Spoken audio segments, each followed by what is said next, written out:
이 방송을 보시는 대한민국 국민 여러분, 문재인 정권 들어 살림살이 좀 나아지셨습니까?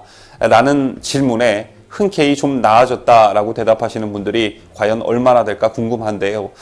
물론 이 질문에 대한 답변은 정치 성향에 따라, 지지 성향에 따라 조금 결이 다른 주관적인 대답이 나올 테지만, 객관적으로 문재인 정부 들어 이명박 박근혜 정부 때보다 살림살이가 더 팍팍해졌다는 통계가 공식적으로 나왔습니다. 통계청장을 갈아치우고 내년에는 나아질 거라는 희망 고문을 해도 진실을 감출 수는 없었던 모양인데요.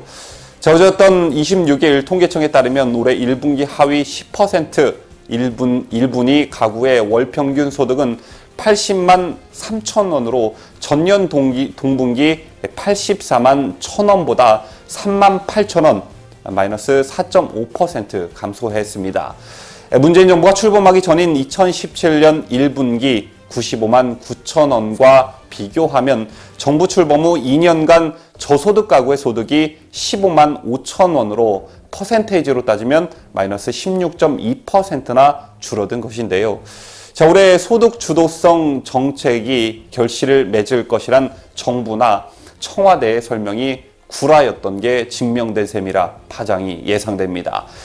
특히 문재인 정부 들어 저소득 가구의 소득 수준은 과거 정부 때보다 못한 것으로 드러났는데, 박근혜 정부 2년 차인 2014년 1분기 1분위 가구의 월 평균 소득은 87만 5천 원으로 박근혜 정부가 출범하기 전인 2012년 1분기 76만 2천 원보다 11만 3천 원, 그러니까 14.8% 증가했습니다.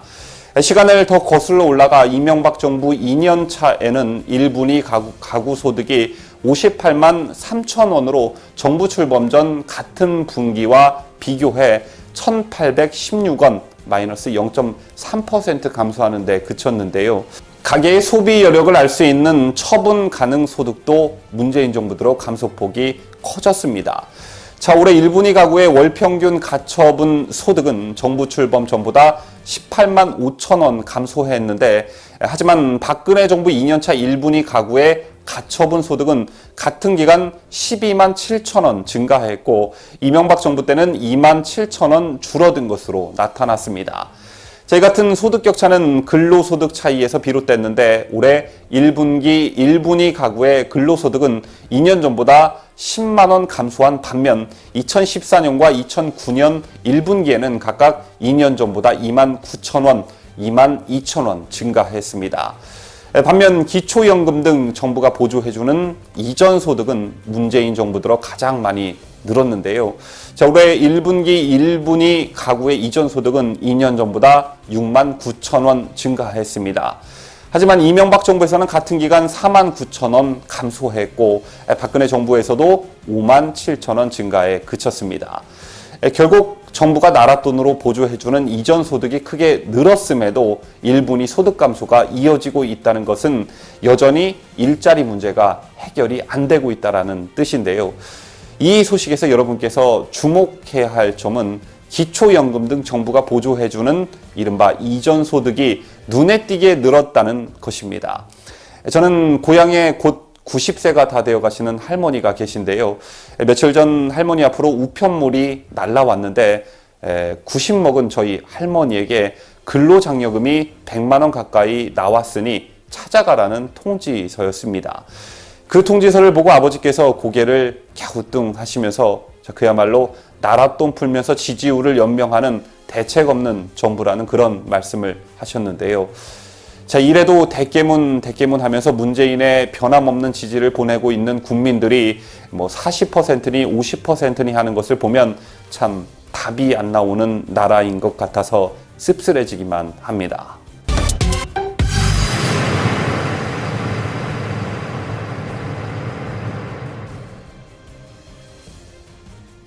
문재인 정부도 한일 관계가 최악으로 치달으면서 곳곳에서 파열음이 들리고 있는 가운데, 한일 관계 냉각으로 일본에서 사업을 하는 한국 기업들이 큰 어려움을 겪는 것으로 나타났습니다.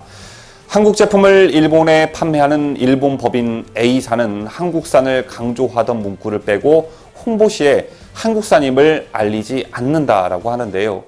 소비자들이 한국 제품을 확인하곤 집었던 물건을 다시 내려놓는 걸 보며 일본에서 코리아 디스카운트를 실감했다고 합니다. 또한 물류업을 하는 B사는 통관에 필요한 서류를 추가 요구하거나 절차가 지연되는 경우가 부쩍 늘어서 답답해하고 있다고 전해지고, 일본 판매법인 C사는 최근 입찰 경쟁에서 자꾸 탈락하는 일까지 벌어지고 있는 것으로 알려졌습니다. 이렇게 되면 공개 입찰에서도 같은 가격이면 다른 나라 제품이 선택된다는 인상을 받게 되는데요. 사태가 이 지경에 이르자 전국 경제인 연합회는 일본에 진출한 한국 기업 53.1%가 최근 한일 관계 악화로 이처럼 부정적 영향을 받고 있다고 답했다는 설문조사를 공표하기도 했습니다.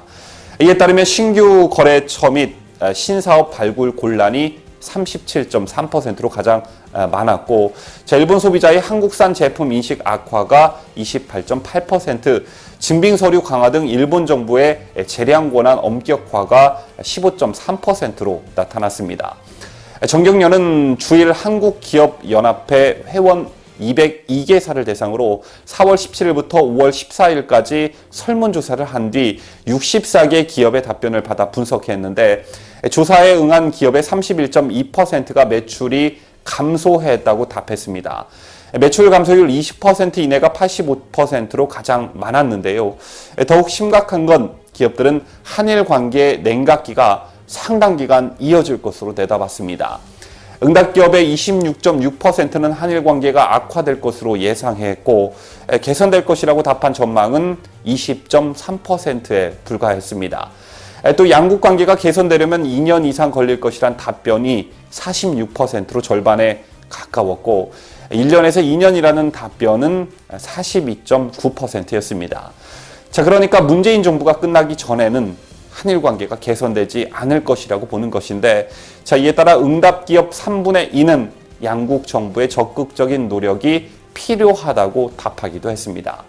최근 미중 무역 전쟁으로 미국 측으로부터 우리 편에 서라는 강한 압박을 받고 있고, 일본은 한일 관계 악화를 표면에 내세우며 심지어 단교 카드까지 만지작거리고 있다는 소식들도 있었는데요. 한 나라의 외교는 단순한 외교에 그치지 않고 경제 안보에 심대한 영향을 미친다는 것은 누구나 다 아는 사실일 것입니다.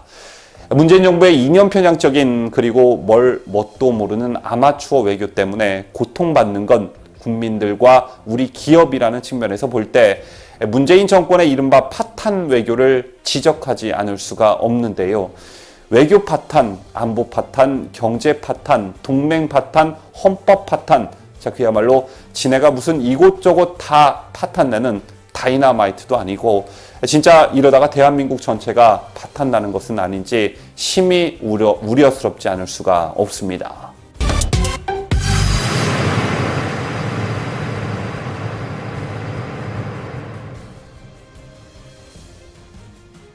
트럼프 미 대통령이 지난 토요일이었던 25일 일본에 도착해 두 번째 국빈 방문 일정에 들어갔습니다.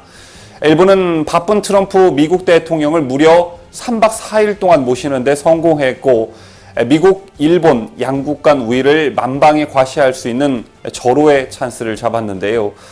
오모테나시, 이 말은 진심을 담은 환대라는 뜻의 일본어인데, 현재 일본에 머물고 있는 트럼프 대통령은 그야말로 극진한 일본의 환대를 받고 있는 것으로 알려졌습니다. 우선 트럼프 대통령의 일본에서의 주요 일정을 간략히 브리핑해드리면 이렇습니다. 도쿄 하네다 공항에 도착한 트럼프 대통령 내외는 곧바로 기업인들과 만찬에 들어갔고, 특히 그 다음 날에는 아베 총리와 하루 종일 함께 했었는데요. 오전엔 골프를 치고 오후엔 일본식 씨름인 스모 경기를 관전한 뒤 부부 동반으로 도쿄의 번화가 로폰기의 선술집에서 만찬을 이어갔습니다. 그리고 방일 4일째가 되는 27일 월요일에는 나루이토세 일왕과 레이와 시대가 열린 후 첫 국빈 자격으로 만나게 되고, 이후엔 아베 총리와 업무 오찬과 정상회담이 예정돼 있는데요. 무려 11번째가 되는 두 정상의 회담에선 북한 문제와 무역개방, 군사동맹 등의 현안이 논의될 전망입니다. 또한 방일 마지막 날인 28일엔 트럼프 대통령은 요코스카 해상자위대 기지에서 이즈모급 구축함에 승선한 뒤 오후 일본을 떠나게 되는데요. 자, 중요한 건 트럼프 대통령은 다음 달 오사카 G20 정상회의 때도 다시 일본을 찾게 됩니다. 자, 이번 G20는 다음 달 28일과 29일 일본 오사카에서 열리게 되는데, 자, 이 G20 정상회의를 한 달 정도 남겨놓은 상태에서 국내 외교가와 청와대가 고민에 빠진 것으로 알려졌습니다. 그 이유는 문재인이 참석할지 참석하지 않을지, 자, 만약 참석한다면 동선이 어떨지 등에 대한 고민이 많기 때문이라고 하는데요. G20 정상회의 기간은 1박 2일에 불과한 데다가 20개국 정상이 참석하기 때문에 문재인은 주목받기 어려울 뿐만 아니라 특히 일본이 문재인에 대한 박대를 준비하고 있다는 사실이 알려지면서 외교가와 청와대의 고민은 더욱 깊어지고 있는 것으로 알려졌습니다. 이런 기류는 일본 언론들의 보도에서도 그 분위기를 감지할 수 있는데, 자, 일본 언론은 4월부터 아베 총리는 G20에서 문 대통령과의 개별 회담 보류를 검토하고 있다는 보도를 내놓고 있고, 도쿄신문은 복수의 일본 정부 관계자를 인용해 징용 재판 등으로 냉각된 양국 관계를 개선하겠다는 의지가 문 대통령에게서 느껴지지 않는다. 자, 이런 상황에서는 건설적인 대화가 어렵다는 이유를 거론하기도 했습니다.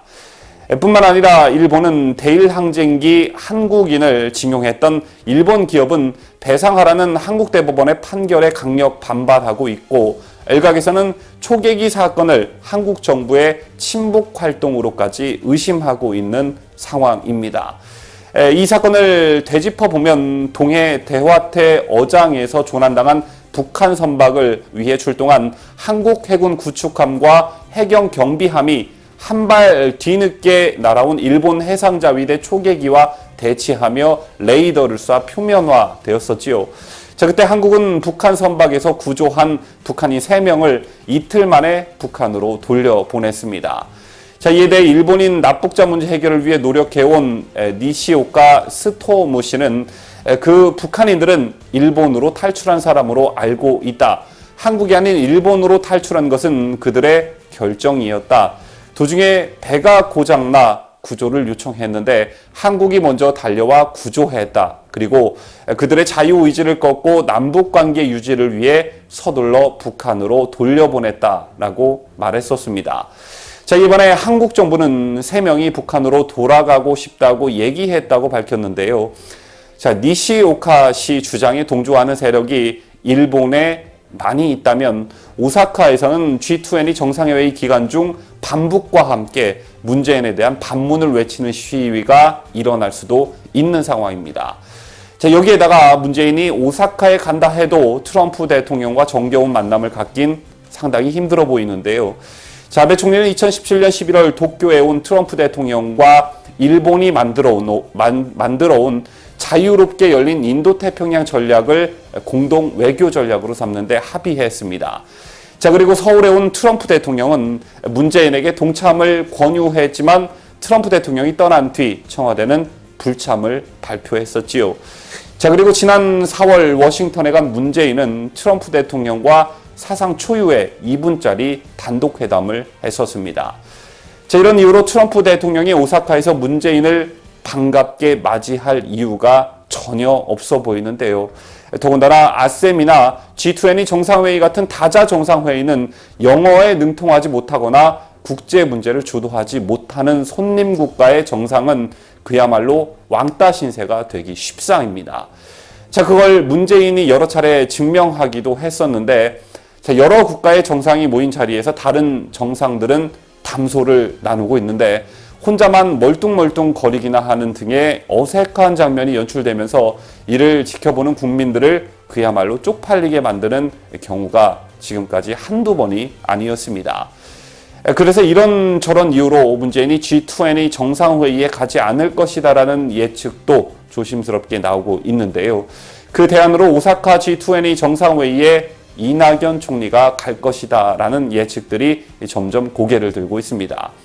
자, 만약 이낙연이가 일본을 가는 방향으로 결정되더라도 청와대와 외교부의 고민은 완전히 해결되지 않는데요.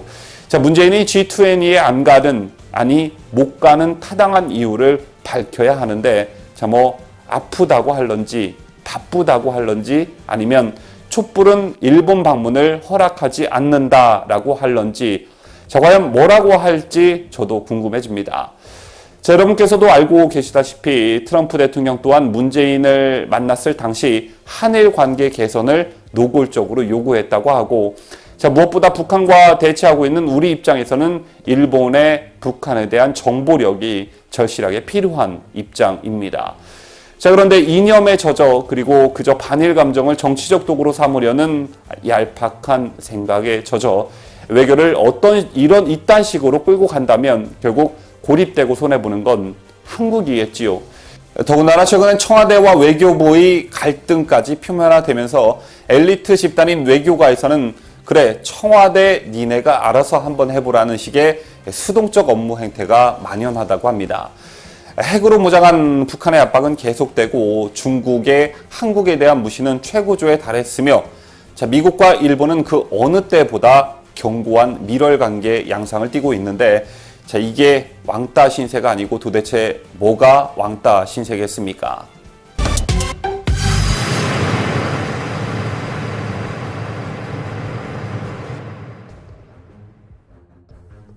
한국당 당원 제31조 2항에 따르면 한국당의 최고위는 9명으로 구성되는데, 여기에는 당대표, 원내대표, 정책위 의장과 전당대회에서 선출된 최고위원 4명, 청년 최고위원 1명에 더해 당대표가 지명하는 최고위원 1명이 더 있습니다. 자, 현재 당대표가 지명하는 최고위원 한석이 공석 중에 있는데요. 지난 주말 민생대장정을 마치고 서울로 돌아온 황교안 대표가 자유한국당 지명직 최고위원에 누구를 임명할지를 놓고 당내 관심이 집중되고 있다는 소식입니다. 자, 우선 한국당은 다양한 경로를 통해 인재를 추천받고 있는 것으로 알려졌는데, 자, 한마평에 오르고 있는 인사를 보면, 자, 우선 최근 헤럴드 경제를 매각한 홍정욱 전 의원, 그리고 227 전당대회에서 황 대표의 경쟁자였던 오세훈 전 시장, 최근 바른미래당을 탈당한 이현주 의원, 여기에 호남 출신인 정운천 바른미래당 의원도 같이 거론되고 있는 상황입니다. 자, 우선 홍정욱 전 의원을 보면 홍 전 의원을 한국당에 복당시켜 지명직 최고위원에 임명해야 한다는 의견이 아이디어 차원에서 나왔다고 전해지는데요.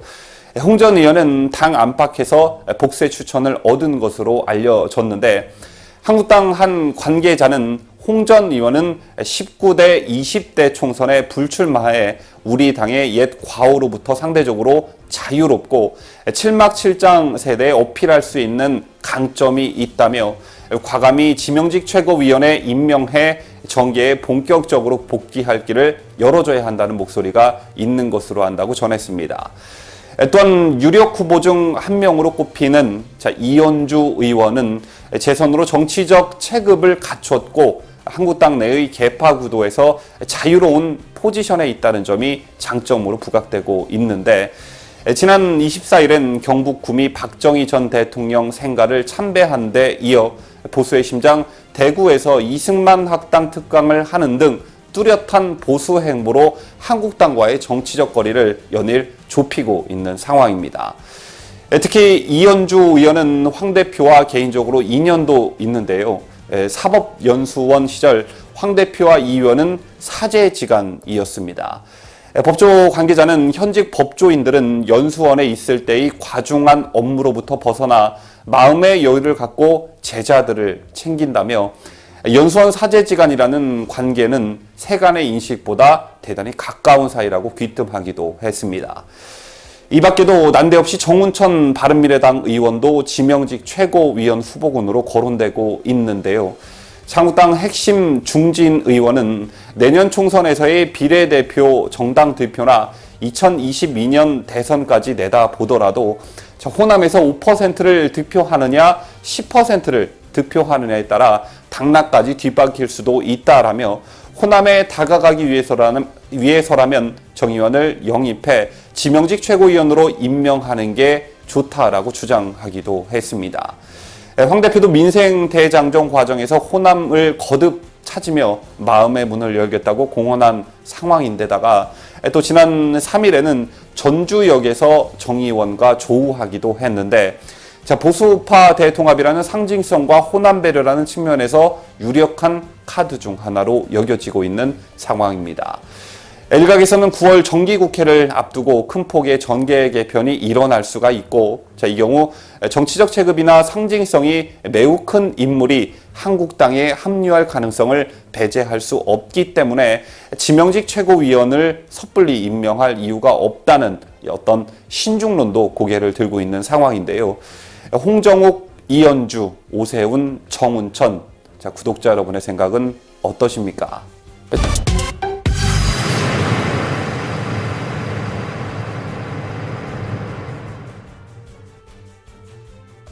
지난 주말 때이른 무더위가 시작되면서 일부 지역에서는 열대야 현상까지 일어났다고 하는데요. 이렇게 무더운 날씨 속에서도 우리 우파 진영의 집회 시위는 멈추지 않고 계속되었습니다. 지난 4월과 5월은 우리 우파 진영에게는 잔인한 달이었는데요. 제주 4.3 사건, 세월호, 5.18, 그리고 노무현 관련한 행사들이 연일 이어지면서 원하든 원치 않든 TV만 켜면 신문만 폈다 하면 이와 관련한 뉴스들이 우리를 괴롭혔습니다.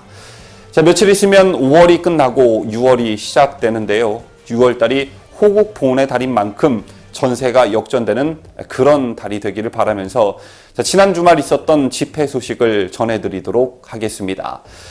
우선 지난 25일 오후 6시 30분 서울 광화문 세종문화회관 앞에서는 자유한국당이 주최한 문재인 스톱 국민이 심판합니다라는 규탄 대회가 열렸습니다.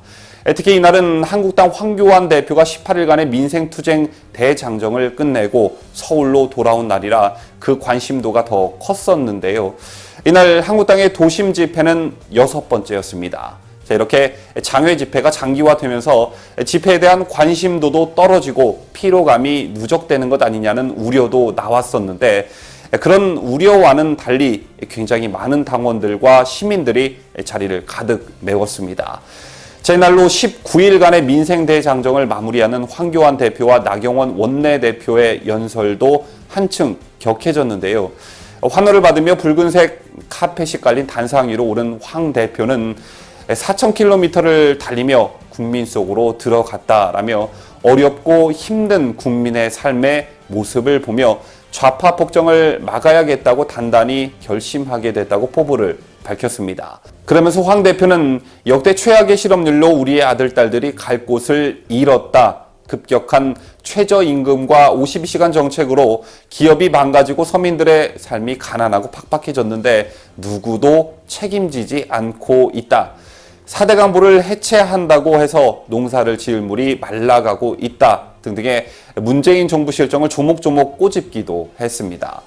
황 대표는 국회 정상화를 위한 방안도 내놓았는데요.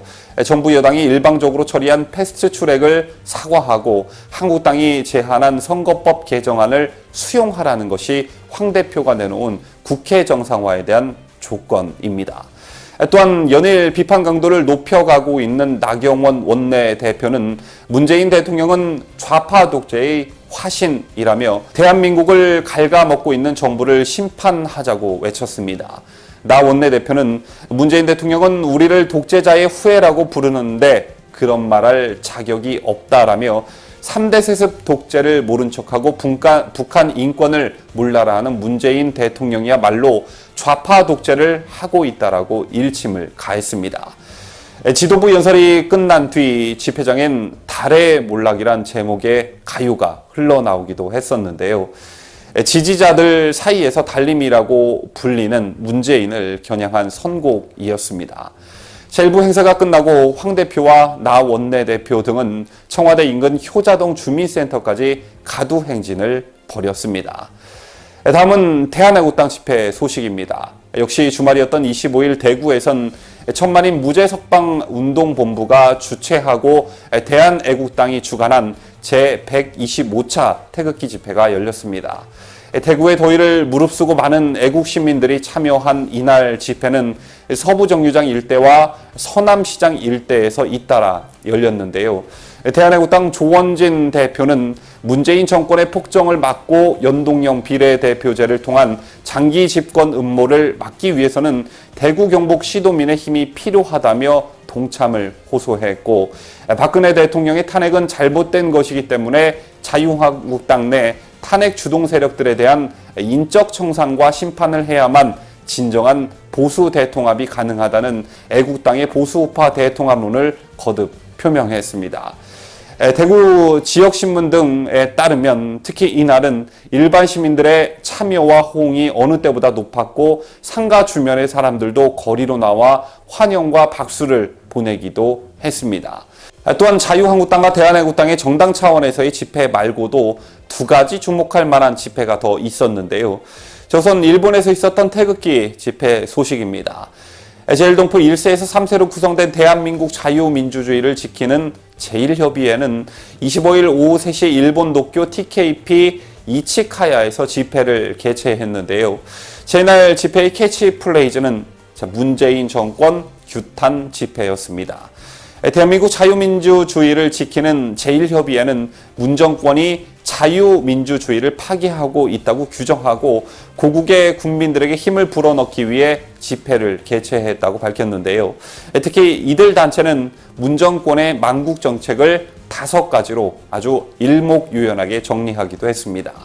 그 5가지는 비핵화 의지 없는 북한 체제 유지를 도와주는 정책, 자유민주주의를 파괴하고 주체 사상을 지배 원리로 하는 정책, 잇따른 경제 정책의 실패로 국민 생활의 파탄 정책, 한미 동맹 해체를 겨냥해서 남북 군사 합의를 우선으로 하는 정책, 시대착오의 한일 청산으로 한일 우호 관계를 파탄시키는 정책 등이 바로 그것인데요. 협의회 관계자는 위조 태블릿 사건으로 박근혜 대통령의 탄핵을 유도, 사상 유례가 없는 대통령 부정선거로 정권을 탈취한 문재인 정권은 권력 연장을 위해 주체 사상파를 사회 각층에 배치했다며 망국 정책을 연발해 한국 사회에 격심한 대립과 갈등을 가져왔다고 목소리를 높였습니다. 마지막으로 여러분께서도 좀 관심을 좀 가져주셔야 할 집회인데요. 우파 전국 대학생 대표자 협의회, 줄여서 우파 전대협이 개최하는 문재인 퇴진 촛불 문화제 소식입니다. 우파 전대협은 25일 밤 8시 서울 광화문 교보빌딩 인근에서 수많은 젊은이들이 참석한 가운데 집회를 개최했는데요. 이들의 손에는 촛불과 함께 이건 나라냐는 글귀가 적힌 손피켓이 들려 있었고, 이들 애국 청년들은 안보, 외교, 경제 등 모든 분야에서 나라가 위기 상황이라며 문재인은 퇴진하라고 한 목소리를 냈습니다. 이날 행사에선 어벤져스 엔드게임에 등장한 악당 타노스와 문재인을 합성한 대형 현수막이 무대 배경으로 내걸렸습니다. 이 현수막은 지난 23일 전대협이 서울, 부산, 인천 등 전국 주요 도시에 삐라 형식으로 살포한 대자보를 확대 제작한 것인데, 대자보에는 탈원전, 공수처, 연동형 비례제, 국민연금 장악, 주한미군 철수, 고려 연방제 등 문재인 정부의 6가지 정책을 비판하는 문구가 담겼습니다. 이날 촛불 문화제에선 문재인의 행태를 지적하는 퍼포먼스와 배승리 변호사 등이 참여하는 토크 콘서트 등도 열렸는데요. 행사가 진행되면서 자유한국당의 장외 집회 문재인 스탑, 국민이 심판합니다에 참석한 중장년층 시민들도 무대 주위로 몰려들었고, 저희들은 무대에 오른 청년들의 발언에 박수와 환호를 보내는 훈훈한 그런 장면이 연출되기도 했습니다. 이상 지난 주말에 있었던 우리 진영의 주요 집회 소식을 전해드렸는데요. 여러분께서도 인지하고 계시다시피 모두 우리 진영의 소중한 자산이고 투쟁의 산물이라고 할 수 있는데, 조금씩 차이는 물론 존재합니다. 어떤 집회는 문재인 정권 타도를 주요 주제로 삼고 있고, 또 어떤 집회는 박근혜 대통령의 석방을 주제로 삼고 있습니다. 또 어떤 집회는 중장년층들이 많이 참석을 하고 있고, 또 다른 집회 현장에서는 젊은이들이 주축이 되고 있습니다.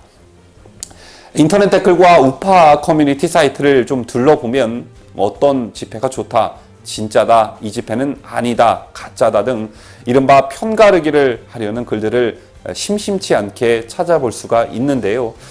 지금 현 상황에서 이런 글들이 우리 진영에 무슨 도움이 될까, 이런 생각을 가져봅니다. 저마다 표출하고 싶은 목소리들에 대한 차이는 존재할 수밖에 없고 서로를 존중하면서 결정적인 순간에 모두 단합해 큰 물결을 이루는 그런 날이 반드시 올 거라 확신하는데요.